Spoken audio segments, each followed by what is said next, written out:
Fires are powerful. Fires are beautiful. They are a kind of symbol. Stop and read that again. Those are not lines from a movie. Those are the words a man gave to investigators in Spokane, Washington, on paper, in a signed statement. And according to court documents that just became public, that same man did not set one fire. He did not set 5 fires. He told them he set 25. 25 fires in 1 year, in one city, while everyone around him slept. His name is Aaron Farinacci, and if you live anywhere in America where the grass gets dry in the summer, you need to hear this whole story. Because the scariest part is not what he did. The scariest part is how long nobody saw it. Here is what most people already know. Spokane just went through one of the worst wildfire disasters in Washington state history. 3 fires, the Old Trails Fire, the Fairview Fire, the Autumn Lane Fire, more than 10,000 acres burned, more than 900 structures gone, tens of thousands of people forced out of their homes. You have seen the videos, you have seen the ash falling like snow. But here is what you probably do not know. This week, court records came out that changed the whole story. According to those records, Farinacci sat with investigators and told them he had been setting fires for a full year before the big one. Not one bad night, not one moment of madness, a year, 12 months of small fires all across the area while he walked around like a normal man. Think about what that means. Every small brush fire Spokane saw in the last year, every little grass fire that made the news for one day and then faded. Every time a fire crew went out at 2 in the morning, put out a few acres, and went home. Some of those fires, maybe most of those fires, were one man. Practicing, let that sit for a second, practicing.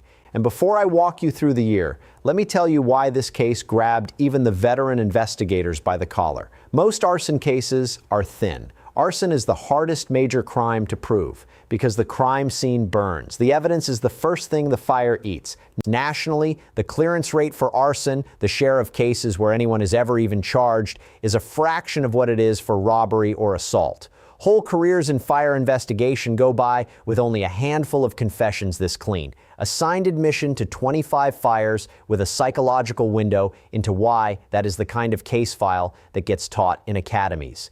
And it landed in Spokane's lap only because the biggest fire of all finally pulled enough attention, enough manpower, and enough tips into one place at one time. Now let me walk you through the year, because when you lay it out on a timeline, your stomach will turn. Go back 12 months. Spokane starts seeing small fires, a brush fire here, a grass fire there, nothing huge. Fire crews handle them, the news covers them for a day. People say dry summer happens every year, and they move on. That is what all of us do. That is what every town in America does. But the fires keep coming, more than usual. Strange spots, odd hours, and behind each one, if the court documents are right, there is one man watching the flames. A man who later describes those flames as powerful, beautiful, a symbol. Those words matter. I want you to understand why those words matter, because they tell us what kind of person we are dealing with. When most people think of an arsonist, they picture a guy who is angry, a guy who wants revenge, a guy burning a building for insurance money. That is the movie version. But fire experts who study real arsonists will tell you something different. The most dangerous kind of fire setter is not angry at all. He is in love with the fire itself. The clinical word is pyromania. But let me skip the textbook talk. Here's what it means in plain words. For some people, fire is not a tool. It is not a weapon. It is a feeling. Setting a fire gives them a rush that nothing else in life gives them. Power, control, beauty. They watch the flames the way you might watch a sunset. And when the feeling fades, they need to do it again and again. And each time they need a little more. Sound familiar? It should. It is the same pattern you see in every addiction. The first fire is small, then small is not enough, then a field is not enough. Then one day only something big will feed the feeling. 25 fires. If the confession is true, that is one fire every 2 weeks for a year. A man feeding a hunger on a schedule while a whole city looked the other way. And here's the part that keeps fire investigators up at night. A small fire in July is practice. The Old Trails Fire in August is graduation. So how did they finally catch him? That part of the story matters because it tells you what actually stops people like this. It was not a pattern analyst connecting files in some crime lab. According to the reporting on this case, what broke it open was the oldest thing in police work: people paying attention. Tips came in, witnesses described what they had seen near fire scenes, and once investigators had a name, the modern world did the rest. Phones leave trails, vehicles leave trails, a man's movements leave a map. When they finally sat him down, they came with enough of that map in hand that talking was the only move he had left. And talk he did. That is the detail that veteran arson investigators find both satisfying and sickening. Serial fire setters, when they are finally cornered, often want to talk. They have spent a year watching their work make the news while everyone blamed the weather. They have a secret that feels enormous. And when someone finally says, "We know it was you," the secret comes pouring out like a confession at church. 25 fires. He did not have to say that number. He said it anyway. There is one more detail in this pattern that I need you to hear, because it is the detail that separates the hobbyist from the hunter. Fire investigators look at where serial arsonists set their fires, and they find something chilling. The fires are usually close to where the person lives or works. A comfort zone, a radius, which means that during the entire year Spokane was shrugging at small brush fires, the man setting them was not some drifter passing through. He was a neighbor, someone's coworker, someone's familiar face at the gas station. The threat was never at the edge of town. It was inside it, waving hello. Now you are probably asking the question everyone in Spokane is asking. How? How does a man set 25 fires in a city and nobody connects the dots? This is where the story gets uncomfortable, because the answer is not that police are lazy. The answer is that the system is built to miss exactly this kind of person. Here is how it works. A small brush fire gets reported. A crew shows up, they put it out, they write a report. If the cause looks natural, the report goes in a file. Done, next call. Fire crews are busy, fire investigators are rare. Most small fires never get a real investigation at all. There is no money for it. There is no time for it. And each fire gets handled by whoever is on shift that day. Different crews, different districts, different files. So picture 25 separate files sitting in 25 separate drawers. Each one says small fire, cause unknown. Nobody's job is to walk around opening all the drawers and looking for a pattern.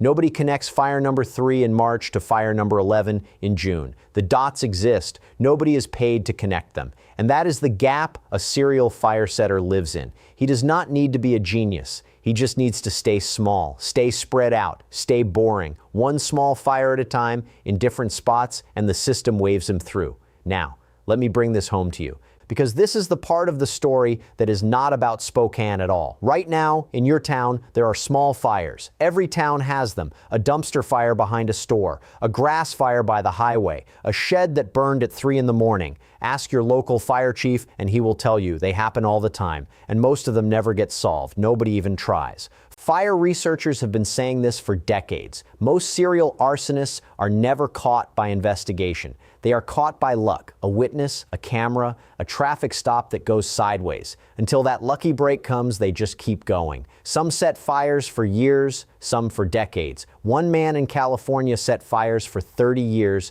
and worked as a fire captain while he did it. 30 years. So when you hear that a man in Spokane confessed to 25 fires in 1 year, do not think of it as a Spokane story. Think of it as a window into something that fire experts say is happening quietly all over the country, in dry towns and wet towns, big cities and small ones. A hidden count of fires that nobody is counting. And here is the thought I want to leave you with tonight. That small fire you heard about near your neighborhood last month, the one that made you say, huh, weird, and then forget, maybe it was nothing. Most of them are nothing. But maybe it was someone's practice fire. Maybe right now, tonight, there is a man somewhere watching a small flame and feeling something powerful and beautiful. And maybe a year from now, that small flame is going to grow into something with a name, something that takes 900 homes. The people of Spokane learned this week that the disaster was not a beginning. It was an ending, the final chapter of a story that had been burning quietly, 2 fires a month for a year.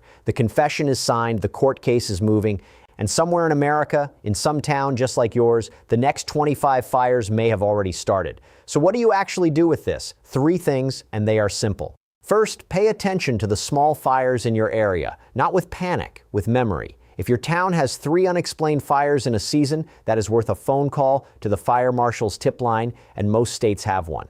Second, if you ever see someone near a fire scene who does not look like a resident or a firefighter, someone just watching, a little too close, a little too calm, say something. Investigators will tell you that serial arsonists love to watch their own fires. Some of them film them. Some of them stand in the crowd. Third, teach your family the habit that fire families know. Report smoke fast every time, even if it looks small. A fast report is how a practice fire stays a practice fire instead of becoming a headline. Count them. That is all I'm saying. Start counting them. Because Aaron Farinacci's confession did not just close a case in Spokane. It opened a question for the whole country.